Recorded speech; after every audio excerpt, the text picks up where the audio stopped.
నమస్తే ప్రజలందరికీ welcome to MLR news Telugu. నేను మీ కొత్తూరు రమేష్. తెలంగాణ రైతన్నలందరికీ కూడా తెలంగాణ ప్రభుత్వం ఒక భారీ శుభవార్త చెప్పింది. అయితే రైతు భరోసా పథకం గురించి రెండో విడత రైతు భరోసా డబ్బులకు సంబంధించి చాలా మంది కూడా ఎదురు చూస్తూ ఉన్నారు. ఇప్పటికే మొదటి విడత డబ్బులని ఎవరైతే ఎకరం పొలం ఉన్నటువంటి చిన్న సన్నకారు రైతులు ఉంటారో, ఎకరం పొలం లోపు ఎవరికైతే భూమి ఉన్నదో అటువంటి రైతులందరికీ కూడా మొదటి విడతలో రైతు భరోసా డబ్బులు జమ చేశారు. తర్వాత ఇప్పుడు రెండో విడత డబ్బుల కోసం చాలా మంది కూడా వాళ్ళ కళ్ళల్లో ఒత్తులు వేసుకొని మరి రైతు భరోసా డబ్బుల కోసం ఎదురు చూస్తున్నటువంటి పరిస్థితి. అయితే అన్నదాతలంతా కూడా ఇప్పుడు కష్టకాలంలో ఉంటారు, పంట పెట్టుబడి పెడతా ఉంటారు, వ్యవసాయాన్ని ఇంకా అన్ని రకాలుగా కూడా పంట పొలాల్లో ఎరువులు కావచ్చు, యూరియాలు కావచ్చు, అన్ని కూడా పెట్టుబడులు పెట్టేటటువంటి ఈ టైంలో కాస్త ప్రభుత్వం నుంచి వస్తున్నటువంటి రైతు భరోసా డబ్బులను ఇస్తే గనక ఎంతో కొంత ఆసరగా ఉంటుంది, అండగా ఉంటుందని చెప్పేసి చాలా మంది కూడా భావిస్తూ ఉన్నారు. ఇక ఇప్పటికే ప్రభుత్వం కూడా దీనికి సంబంధించి ఒక క్లారిటీ ఇచ్చే ప్రయత్నం చేసింది. ఎవరైతే రైతులు ఉన్నారో రైతులకు సంబంధించినటువంటి రైతు భరోసా డబ్బులు ఏవైతే ఉన్నాయో వాటిని నేరుగా రైతుల ఖాతాలో, అంటే ఇప్పటికే మొదటి విడత డబ్బులని వేసే ప్రయత్నం చేశారు. తర్వాత ఇప్పుడు రెండో విడత డబ్బులని కూడా వేయడానికి ముఖ్యమంత్రి రేవంత్ రెడ్డి అధికారులందరినీ కూడా అలర్ట్ చేసే ప్రయత్నం చేసిందట. అధికారులందరికీ కూడా ఇప్పటికే ఆదేశాలు కూడా జారీ చేయడం జరిగిందట. అయితే మొన్న సిద్దిపేట జిల్లాలో నర్మెట్టలో జరుగుతున్నటువంటి ఒక ఆయిల్ ఫ్యాక్టరీ ప్రారంభోత్సవ కార్యక్రమంలో అక్కడికి నేరుగా రేవంత్ రెడ్డి వెళ్ళి ప్రయత్నం చేశాడు. వెళ్ళిన తర్వాత కూడా అక్కడ రైతు భరోసా పథకాన్ని విడుదల చేయడం జరిగింది. అందులో కూడా దాదాపు 9,000 కోట్ల రూపాయలని రైతు భరోసా పథకానికి పెట్టే ప్రయత్నం చేశారు. మరి 3 విడతల వారీగా ప్రభుత్వం వేస్తామని చెప్పేసి చెప్తా ఉంది. ఇప్పటికే ఒక విడత డబ్బులు పడ్డాయి. అందులో కూడా ఎకరం పొలం లోపు ఉన్నటువంటి వాళ్లకు, చిన్న సన్నకారు రైతులకు మొదటి విడతలో దాదాపు 70 లక్షల మంది దాని ద్వారా మొదటి విడతలో 70 లక్షల మంది రైతులు కూడా లబ్ధి పొందినటువంటి పరిస్థితి. 70 లక్షల మంది వరకు కూడా డబ్బులు పడ్డాయి. మరి ఇప్పుడు రెండో విడత డబ్బులు, అంటే రెండో విడత ఎవరికి రానుంది? ఇందులో కూడా మీకు ప్రశ్నలు ఉండొచ్చు. అంటే ఎన్ని ఎకరాల వరకు వస్తుంది, ఎన్ని ఎకరాల భూమికి పడతాయి రెండో విడతల? ఒకటో విడతల మాత్రం ఎకరం లోపు ఉన్నటువంటి వాళ్ళకు, ఎకరం భూమి ఉన్నటువంటి వాళ్ళకు ఒకటో విడతల పడ్డాయి. మరి రెండో విడతలు ఎవరికి పడతాయి, ఎన్ని ఎకరాలకు పడతాయి అని చెప్పేసి మీకు ఒక క్వశ్చన్ రావచ్చు. ఒక ప్రశ్నలు తెరపైకి వచ్చినా కూడా దానికి ప్రభుత్వం ఏం చెప్తా ఉందంటే రెండో విడతలో 1 ఎకరం నుంచి 5 ఎకరం వరకు ఉన్నటువంటి ఎవరైతే పొలం ఉంటుందో దానికి ప్రభుత్వం రైతు భరోసా డబ్బులు రెండో విడతలో వేసేటటువంటి ఒక ప్రయత్నం చేస్తా ఉందట. ఇక ఎకరం నుంచి 5 ఎకరాలు, అంటే మీకు 5 ఎకరాల పొలం లోపు కనుక ఉంటే 5 ఎకరాల కంటే ఇంకెక్కువగా ఉంటే మూడో విడతల పడుతుంది. ఇక రెండో విడతలో మాత్రం 5 ఎకరాల లోపు, అంటే 5 ఎకరాలు ఎవరికైతే ఉంటుందో 5 ఎకరాలు పడుతుంది. మిగతా వాళ్ళకు దాదాపు ఒక 9 ఎకరాలు 10 ఎకరాలు ఉంటే 5 ఎకరాల డబ్బులు ఇప్పుడు రెండో విడతల పడతాయి. మిగతా ఎకరాల డబ్బులు తర్వాత మూడో విడతలో ప్రభుత్వం జమ చేస్తుంది. ఇక మూడో విడత గురించి మాట్లాడుకుంటే ఏప్రిల్ చివరిన, అంటే ఈ ఏప్రిల్ చివరి వారంలో కూడా వేస్తామని చెప్తా ఉన్నారు. ఇప్పటికే ఏప్రిల్ 2వ వారంలో ఇంకొక 10 రోజుల్లో కూడా మొత్తం రెండో విడత డబ్బులు జమ కాబోతా ఉన్నాయి. అదే విధంగా ఈ నెలనే చివరి నాటికి మొత్తం కూడా మూడో విడత డబ్బులను కూడా రైతుల ఖాతాల్లో వేసేందుకు ప్రభుత్వం పూర్తి స్థాయిలో కూడా సిద్ధమైనట్టుగా తెలుస్తుంది. ఇప్పటికే ఇది ఈ రోజు 4వ తారీఖు, రేపు 5వ తారీఖు కాబట్టి కొంత, అంటే రైతులందరూ కూడా ప్రభుత్వం పైన భారం పెట్టుకొని ఎదురు చూసినటువంటి వేళ ప్రభుత్వం కూడా రైతుల గురించి ఆలోచన చేసింది. రెండో విడత డబ్బులను వేయాలి ఖచ్చితంగా. ఇప్పటికే మొదటి విడత డబ్బుల ద్వారా చాలా మందిని కూడా లబ్ధి చేశాం కాబట్టి రెండో విడతలో కూడా రైతులకు ఆదుకోవాలి, వాళ్ళకు కూడా డబ్బులు ఇవ్వాలని చెప్పేసి ప్రభుత్వం భావించి ఇప్పుడు 1వ తారీఖు ఎవరికైతే ప్రభుత్వ ఉద్యోగులు ఉంటారో, ప్రభుత్వానికి సంబంధించినటువంటి వాళ్ళందరూ ఎవరైతే ఉంటారో వాళ్ళకు జీతాలు అవన్నీ కూడా కొట్టేసి మిగతా బడ్జెట్ ని మొత్తం కూడా రైతు భరోసాకి వేయండి అని చెప్పేసి ముఖ్యమంత్రి రేవంత్ రెడ్డి చెప్పే ప్రయత్నం చేసిండట. మరి దీంట్లో విడతల వారీగా ఎందుకు ఇస్తా ఉన్నారు డబ్బులు అంటే ఇది ఒక పెద్ద ప్రశ్నగా మారింది. చాలా మంది రైతులు కూడా అసలు మాకు రైతు భరోసా డబ్బులని గతంలో కేసీఆర్ ఉన్నప్పుడు ఒకటే విడతల ఇట్లా బటన్ నొక్కితే మాకు ఒక 6 ఎకరాల పొలం ఉంటే గనక 6 ఎకరాలకు దాదాపు ఒకేసారి, అంటే ఎకరానికి 6,000 చొప్పున మొత్తం 6 ఎకరాలకు సంబంధించినటువంటి డబ్బులు మొత్తం కూడా ఒకేసారి మా ఖాతాలో జమ అయిపోయినాయి.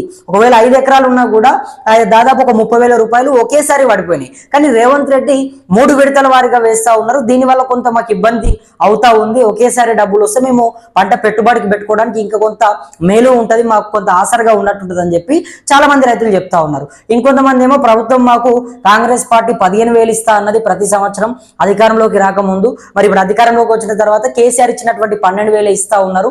మరి ఎందుకు ఈ రకంగా చేస్తా ఉన్నారు అని చెప్పి కొంతమంది రైతులు ప్రభుత్వాన్ని ప్రశ్నించే ప్రయత్నం చేస్తా ఉన్నారు. ఏది ఏమైనప్పటికీ తెలంగాణ సర్కార్, రేవంత్ రెడ్డి ప్రభుత్వం మాత్రం ఇప్పుడు రైతులందరికీ కూడా రెండో విడత రైతు భరోసా డబ్బులని వేయడానికి అన్ని కూడా ఏర్పాట్లు చేస్తా ఉన్నారు. ఇక ఈ 10 రోజుల్లో అంటే ఈ వారం 10 రోజుల్లో మొత్తం కూడా 2వ విడత డబ్బులు రైతుల ఖాతా లోపల జమ కాబోతా ఉన్నాయి. ఎకరం నుంచి 5 ఎకరం వరకు ఎవరైతే పొలం ఉంటుందో ఆ పొలానికి సంబంధించినటువంటి డబ్బులను వాళ్ళ ఖాతాలో జమ చేస్తారు. ఇక ఎవరైతే నిజమైనటువంటి రైతులు ఉంటారో వాళ్ళకు మాత్రమే ఈసారి రైతు భరోసా డబ్బులు వచ్చే అవకాశం ఉంది.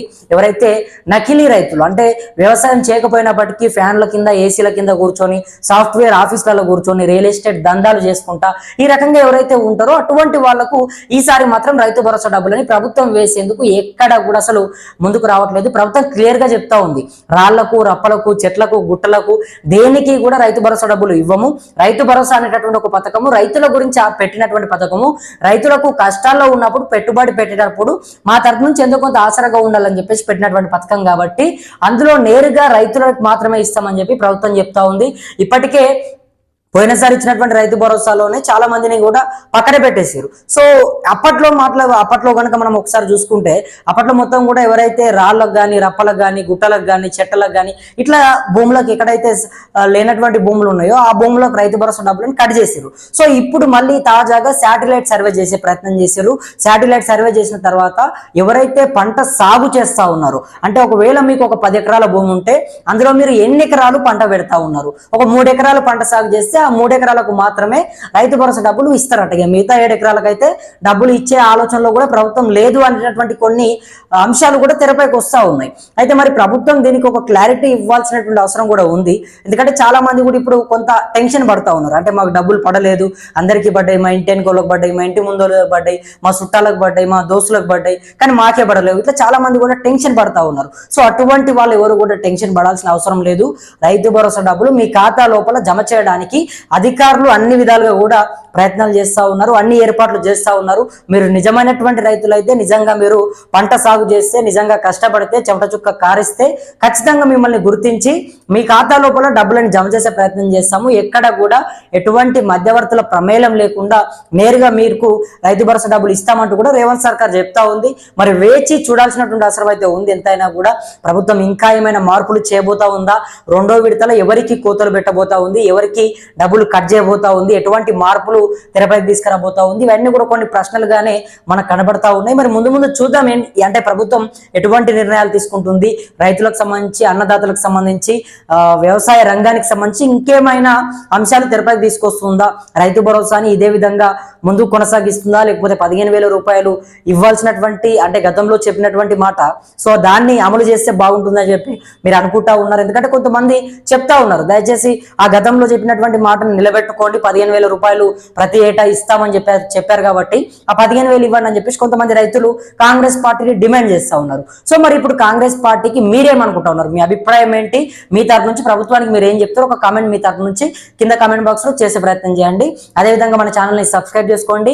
ఇంకా మీ సమస్యలు అంటే మీ గ్రామంలో కానీ మీ చుట్టుపక్కల వాతావరణంలో ఎక్కడ ఏ సమస్యలు ఉన్నా కూడా మా దృష్టికి తీసుకొచ్చే ప్రయత్నం చేయండి. తప్పకుండా మీ అందరి తరపున, మీ అందరి పక్షాన MLR న్యూస్ తెలుగు ప్రభుత్వాన్ని ప్రశ్నిస్తుంది. నాయకులైనా పాలకులైనా ఎవరైనా కూడా ప్రజల కోసం పెట్టినటువంటి వేదిక ఇది. ఇక్కడ మీ కొత్తూరు రమేష్ సిద్ధంగా ఉంటాడు. మీకు ఎటువంటి సమస్యలు వచ్చినా కూడా మీ అందరి గొంతై ప్రభుత్వాలని ప్రశ్నించడానికి ఇక్కడ నేను ఉన్నాననేది గుర్తుపెట్టుకోండి. మరి ముందు ముందు చూద్దాం ఏం జరుగుతుంది, ఎటువంటి పరిణామాలు తెరపైకి వస్తాయి, ఇవన్నీ కూడా మాట్లాడుకునే ప్రయత్నం చేద్దాం. అంతవరకు ప్రతి ఒక్కరు కూడా వేచి ఉండండి. అదే విధంగా మన ఛానల్ని కూడా కింద ఉన్నటువంటి సబ్స్క్రైబ్ బటన్ నొక్కి ప్రతి ఒక్కరు కూడా సబ్స్క్రైబ్ చేసుకుంటారని చెప్పి నేను మనస్ఫూర్తిగా వేడుకుంటూ నేను మీ కొత్తూరు రమేష్. ధన్యవాదాలు మిత్రులారా.